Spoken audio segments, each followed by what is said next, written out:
In April 1943, a fisherman off the southern coast of Spain found a body in the water. A British officer, in uniform, in a life jacket, and chained to his wrist a briefcase. Inside it were letters between senior Allied commanders discussing where the invasion of Europe was going to land. Within weeks, German divisions were being moved to meet it. The officer was not an officer, the letters were not real, and the man in the water had been dead before he ever went into it.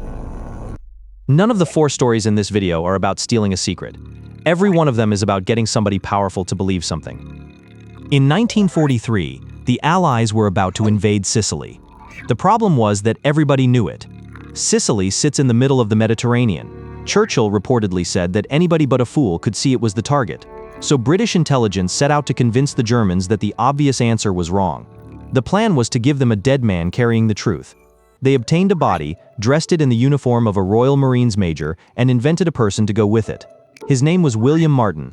He had an identity card, a photograph of a fiancée called Pam, 2 of her love letters, a receipt for an engagement ring he had spent too much on, and a stern letter from his bank about being overdrawn. That is the part that made it work. Not the fake documents, the clutter. A man with an overdraft and a girlfriend is a man, and a man is believable. The briefcase held letters between senior commanders, written to sound private, indicating that the real landings would come in Greece and Sardinia, and that any activity around Sicily would be a diversion. A submarine released the body off the Spanish coast near Huelva. Spain was neutral, and Spain leaked to Berlin, which was the entire point. The Germans read the letters, believed them, and moved forces to Greece and Sardinia. When the Allies landed in Sicily in July, the defense was thinner than it should have been. Now, the part that gets left out, the body belonged to Glyndwr Michael. He was a homeless Welsh laborer who had come to London and died there, alone of poisoning. He did not volunteer. Nobody asked his family. For decades, his name was not attached to any of this at all. The most successful deception of the war was carried out by a man who never knew about it. Juan Pujol García was a Spaniard who hated fascism and wanted to help the Allies. He offered his services to British intelligence. They turned him down. He tried again. They turned him down again. So he decided to become a spy anyway, and he did it in the strangest way available. He went to the Germans, told them he was a fanatical supporter traveling to Britain, and offered to build them a network there. They accepted, gave him money and a codebook, and sent him off. He then went to Lisbon and stayed there. He never set foot in Britain during the entire war. He wrote his reports about Britain from a guidebook for tourists, a railway timetable, and magazines about the Royal Navy he bought in Lisbon. He made mistakes because he was guessing. He reported, for example, that dockworkers in Glasgow would do anything for a liter of wine. The Germans took it seriously. And because one man in Lisbon could not plausibly see the entire country, he invented subagents. Then he invented more. Eventually, he was running 27 of them. Names, personalities, salaries, expenses. Berlin paid the wages of every single one, and not one of them was a person. The British finally worked out what was happening because they were reading German traffic and could see a large agent network in Britain that they knew for a fact did not exist. They found him. This time they hired him. And that is how the man they had rejected 3 times became one of the most important assets of the war.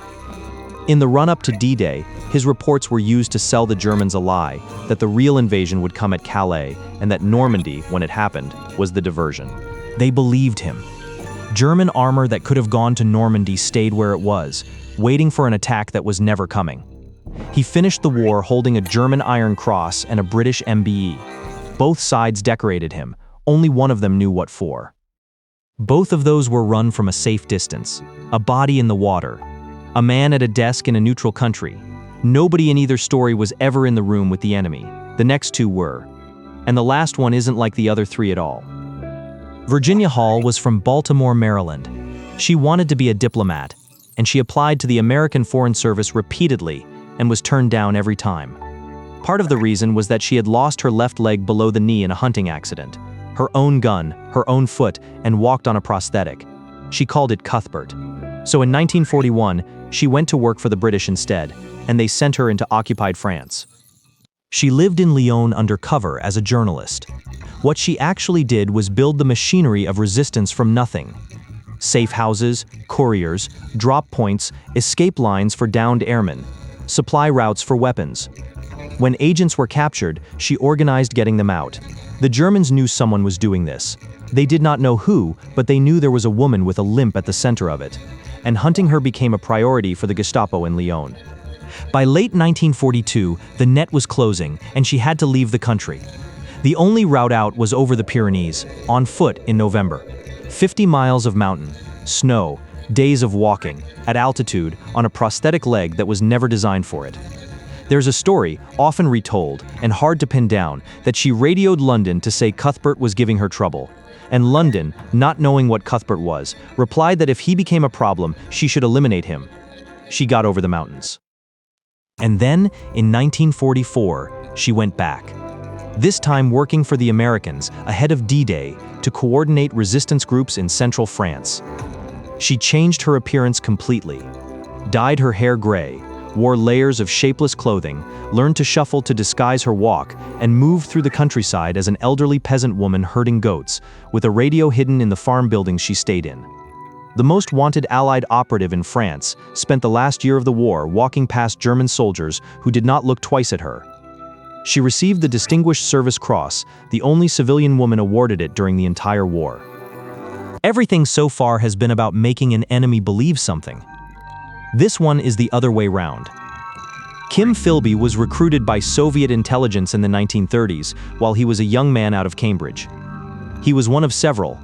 Then he did the patient thing. He got a respectable job, and he waited. He joined British intelligence during the war, and he was good at it. Genuinely good.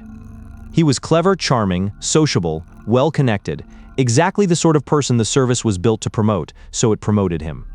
By the end of the war, he was running the section responsible for counterintelligence against the Soviet Union. Read that again. The officer in charge of catching Soviet spies inside British intelligence was a Soviet spy.